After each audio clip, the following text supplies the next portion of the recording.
নমস্কার। তুলা রাশি, তুলা লগ্নের মানুষ ক্রমাগত চঞ্চল হয়ে চলেছেন, কিছুতেই মনের মধ্যে কোনো স্টেবিলিটি আনতে পারছেন না। রেগে যাওয়ার পরেই আপনার মনে হলো যে না, রাগটা কেন করলাম। শান্ত হওয়ার চেষ্টা আপনি করছেন, কিন্তু আশেপাশের মানুষরা আবার আপনাকে উত্ত্যক্ত করবার চেষ্টা করছে। কথাবার্তা যেটা বলা উচিত নয়, অকারণেই সেটা বলে ফেলছেন।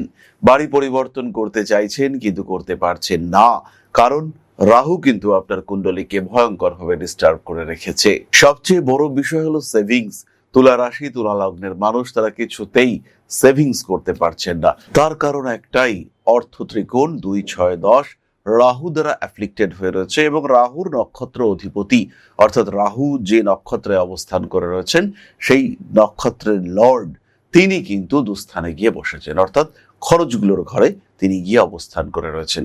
কিছুতেই টাকা রাখতে পারবেন না আপনি, যতই চেষ্টা করুন, যতই সেভিংস করুন, যতই প্ল্যানিং করুন, কন্ট্রোল করতে হবে রাহুকে, আদারওয়াইজ কিন্তু আপনার কিছুতেই সেভিংস হতে দেখতে পাওয়া যাবে না। জন্মকুণ্ডলিতে রাহু 5th হাউসে রয়েছে, প্রচুর আপনার সম্পর্ক কিন্তু গভীর হচ্ছে না। কাকে আপনি ভালোবাসেন, কে আপনার সোলমেট আইডেন্টিফাই করতে পারছেন না। ক্রমাগত অশান্তি অশান্তি আর অশান্তি আপনাকে ফেস করতে হচ্ছে। রেগে যাওয়ার সাথে সাথে সম্পর্কগুলির বিশ্বাসযোগ্যতা নিয়েও আপনার মনের মধ্যে উঠছে বহু বহু প্রশ্ন।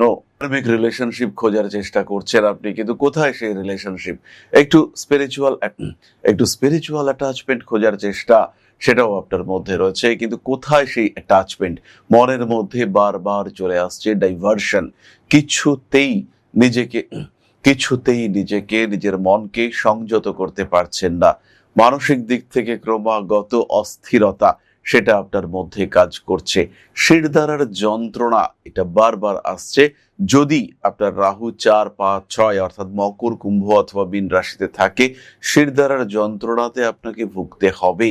মনে হবে আপনার স্লিপ ডিস্ক হয়েছে, মনে হবে আপনার যে ডিস্ক স্পেস সেটা কমে যাচ্ছে, হাড়ের মধ্যে যে কার্টিলেজ থাকে সেটা যেন কমে আসছে, ফলে আপনার অসহ্য যন্ত্রণা আপনাকে ফেস করতে হচ্ছে। বাড়ি বিক্রি করতে চলেছেন, বাড়ি বিক্রির কথাবার্তা মোটামুটি এগিয়ে চলেছে, কিন্তু তৃতীয় আপনার রাহু, বাড়ি কি করে বিক্রি হবে? বাড়ি বিক্রি হচ্ছে না, কথা এগোচ্ছে। তুলা রাশির মানুষ, আপনি প্রচুর কথাবার্তা এগোচ্ছে, প্রচুর মানুষ দেখছেন, সবার পছন্দ, কিন্তু আলটিমেটলি পারচেজ করবার সময়, অ্যাডভান্স করবার সময় লোক খুঁজে পাওয়া যাচ্ছে না। তৃতীয় রাহু, আপনার সহজে বাড়ি বিক্রি করা যাবে না। আবার এই বাড়িতেই আপনার মনে হচ্ছে থাকতে পারছি না, অসহ্য হয়ে উঠছে বাড়ির পরিবেশ। বাড়িটার মধ্যে ঢোকার সাথে সাথে কেমন যেন দমটা বন্ধ হয়ে আসে। বাড়ির ইলেকট্রনিক জিনিসপত্র বারবার খারাপ হচ্ছে। মনের মধ্যে একটা অদ্ভুত শঙ্কা, বাড়িটা ঠিক আছে তো? এই বাড়িতে আমরা ভালো থাকতে পারবো তো? এই বাড়িটাতেই আমার ফ্যামিলির জন্য পারফেক্ট তো?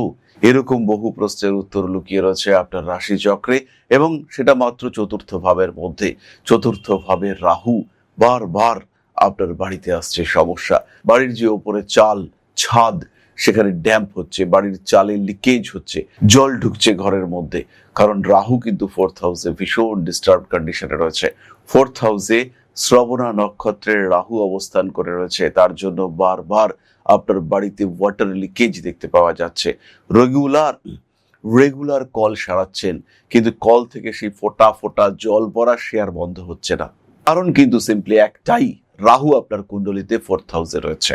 সুতরাং এই রাহুকে আর প্রশ্রয় দেওয়া নয়, তাকে নিয়ন্ত্রণ করা হবে। একে নিয়ন্ত্রণ করতে পারেন বৃহস্পতি, কিছুটা নিয়ন্ত্রণ করতে পারেন শনিদেব, বুধ, শুক্র, তারাও কিছুটা কন্ট্রোল করতে পারেন যদি স্ট্রং হয়ে থাকেন। ডিপেন্ড করবে আপনার জন্মকুণ্ডলীর উপর এবং এক্স্যাক্টলি কোন প্রবলেম আপনি ফেস করছেন তার উপর। সুতরাং সরাসরি মিট করুন আপনার জ্যোতিষ বন্ধুর সঙ্গে, শেয়ার করুন আপনার প্রবলেম, এবং সেই অনুযায়ী রেকটিফিকেশন। ভীষণ ইম্পর্টেন্ট এই ওয়ার্ডটা, রেকটিফিকেশন। আমরা বদলাতে হয়তো পারি না, কিন্তু আমরা কিছুটা রূপান্তরিত অবশ্যই করতে পারি।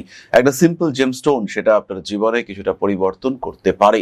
একটা সিম্পল রেমিডি, একটা সিম্পল অভ্যাসগত পরিবর্তন, সেটা কিন্তু আপনার এই রাহুর নেগেটিভিটিকে অনেকটাই কন্ট্রোল করতে পারে, সিঙ্ক্রোনাইজ করতে পারে, ব্যালেন্স করতে পারে।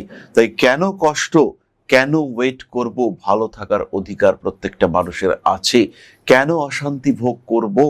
জ্যোতিষ বন্ধুর সঙ্গে পরামর্শ করব, এবং তার সঙ্গে সঙ্গে নিজের জীবনকে পরিবর্তন করে সুখী সুস্থ থাকার চেষ্টা করব। নমস্কার।